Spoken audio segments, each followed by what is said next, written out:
Hi, I'm Nima Amos, and I have a 10-year-old son diagnosed with severe autism.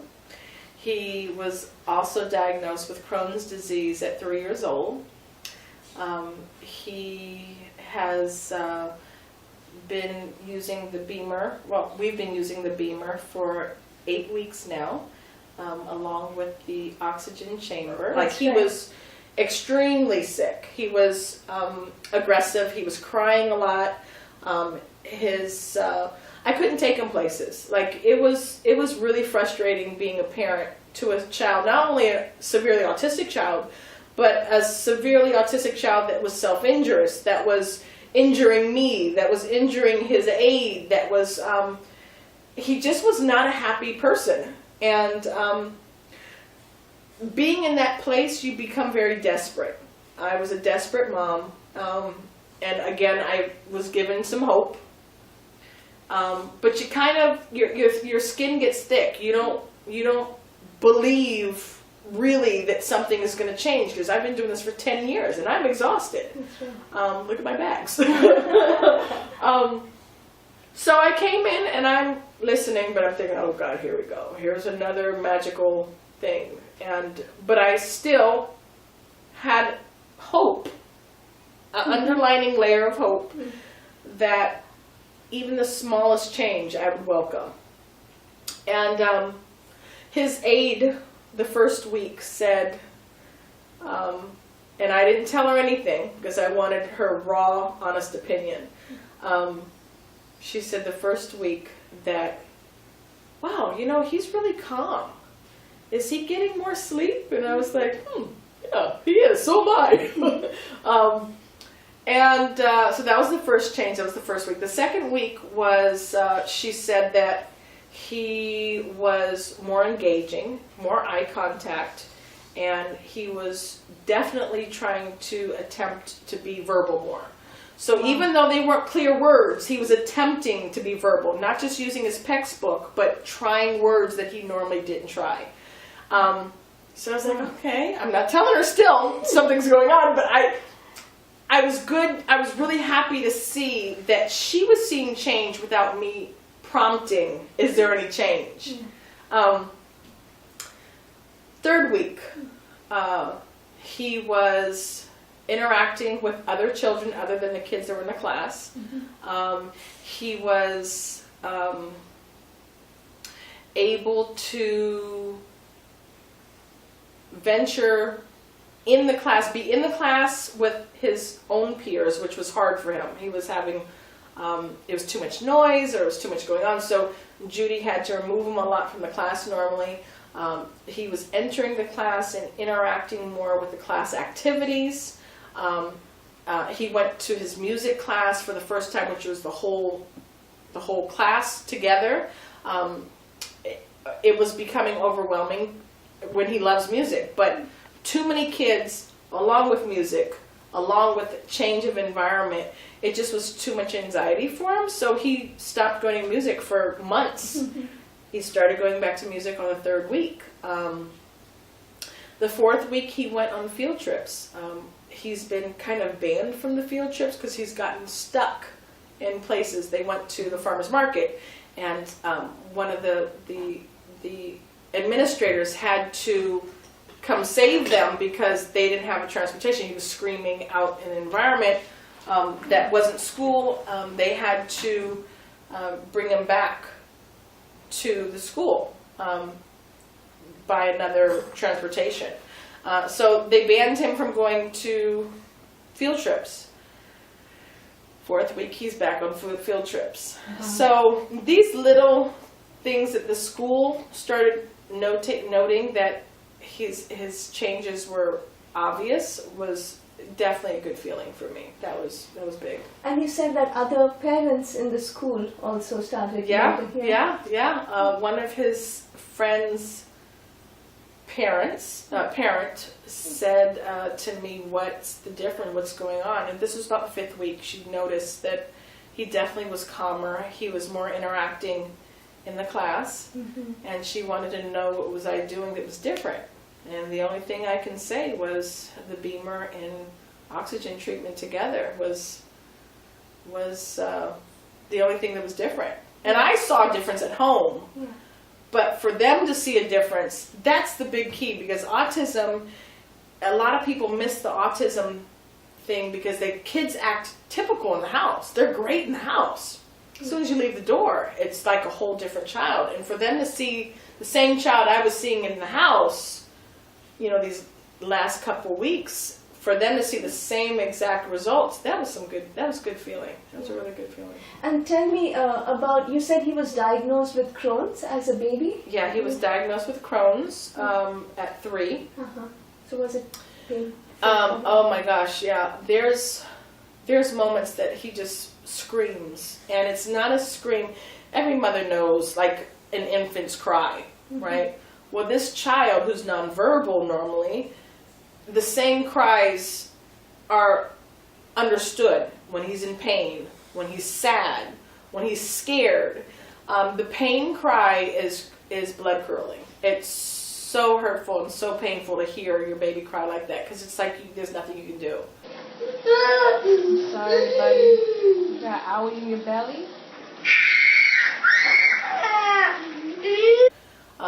So when I hear that cry, it's all too common before. Like, I know that is an inflammation issue with his gut, and the only thing I can do is put him in an Epsom salt bath and give him a charcoal pill, because of the acids that are also produced when he's having acid reflux along with the inflammation. So I'm trying to address it from both angles, the magnesium bath and then the charcoal pill to absorb whatever's going on in the gut at the same time. So there were up to 2, 3, or 4 days, you said, that he would... without bowel movements? Oh, Yeah. absolutely. Yeah, there was times that he wouldn't go.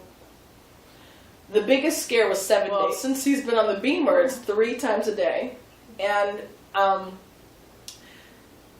to be specific, it's the perfect stool. It's formed good 3 times a day with no pain. And that's big. No pain is like the indicator that he's doing really well gut-wise. That's great. Yeah. That's awesome. You said that also, what about his eye-hand coordination or playing video Cognitive games? skills and eye-hand coordination has gotten really good. And I saw that about the 7th, 8th week, like when we're almost finished. What did you see? In all honesty, just me explaining the game and how to do it, and him getting it. He would get stuck in this area that he's playing PlayStation 3. For so long, I've played for him. All of a sudden, he was interested in trying it. And so he got on it, and he would get frustrated prior to this treatment, and he would give it back to me. I can't do it. Well, now he's able to receive direction. Okay, you want to jump? Jump twice is XX. And he would push XX to double jump. And it's scary how I know what PlayStation 3 moves are, because I had to do it for so long. But now that he's interested in actually learning it himself and actually able to retain and hold on to that information, but take it to another game too. So not only is he playing Bolt, it's a game, he's playing Up. These are all the Pixar games. He's able to transfer one game control to the other game's controls. Just because he remembers that a double click or a X in a triangle is a scoop up and grab on and jump. Like, it's just, he just gets it. And he's even taking it to a different level, whereas like he knows now that how to reboot it, and like his just idea and understanding of the technology of that PlayStation 3 is just gone off the roof. The other is the baseball. Like, he's able to hit a ball, see a ball coming and hit it. And we just saw that last week, whereas before we'd have to hold his hand and swing it when the ball is coming. Now he's able to hit the ball all by himself, which is big. Almost. Ball.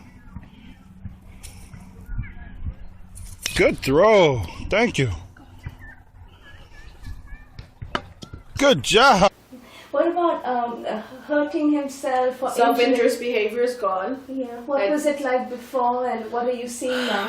Oh my gosh, I will send you pictures. I have pictures at home of his ripped, shredded hands.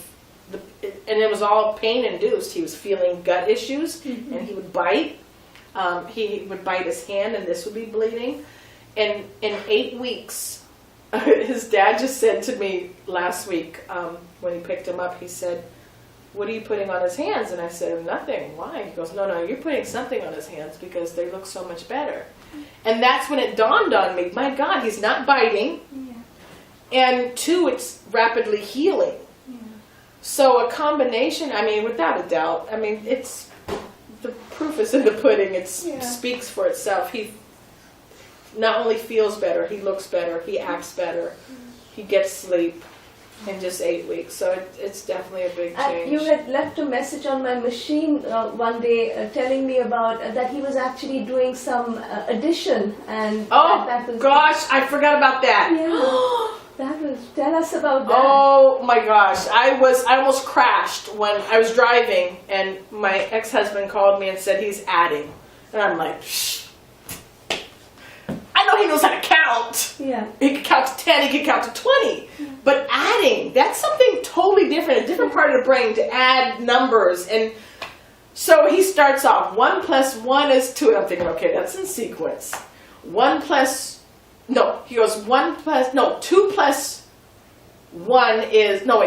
2 is 3. And I'm thinking, that's still in sequence, 2, 3. Yeah. He goes, 2 + 2, and the baby goes, 4. Wait, and I'm like, my heart skips a beat. And he goes, 5 + 1 is 6. I'm driving, and I'm like, screaming, because it's on the speakerphone, and I'm screaming, yes, like that is huge. That was big news. Like, come on. And see, with autism, I was ready for him to say 2 + 2. I mean, 1 + 2 is, 3, 2, 3. Yeah. He understands sequence. Mm-hmm. He understands, repetitive, and 1, 2, 3. Like I was expecting that. When he said 5 + 1, right? If that was a sequence, it would have been 2. Yeah. He said 6.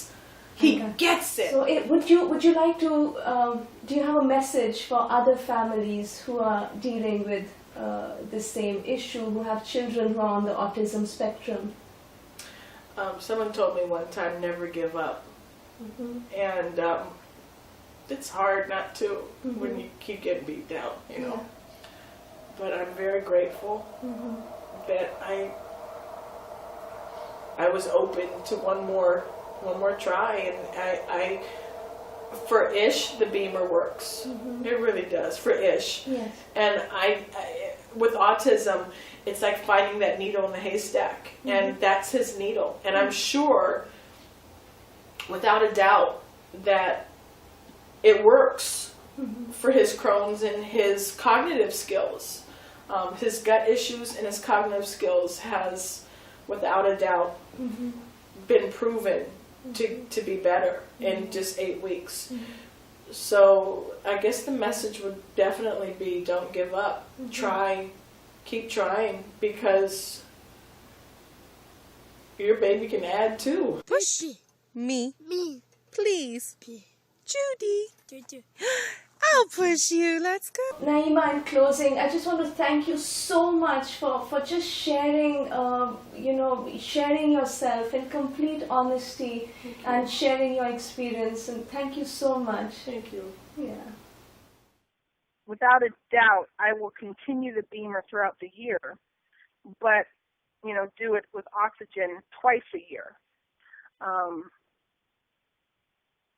It is miraculous. You stumbled on something here, and I'm so grateful to you. Honestly, from mom to mom, there's nothing harder than not being able to help your child. And eternally grateful to you. Siobhan, honestly, I'm eternally, wholeheartedly grateful to you. I just wanted to tell you that. Thank you so much.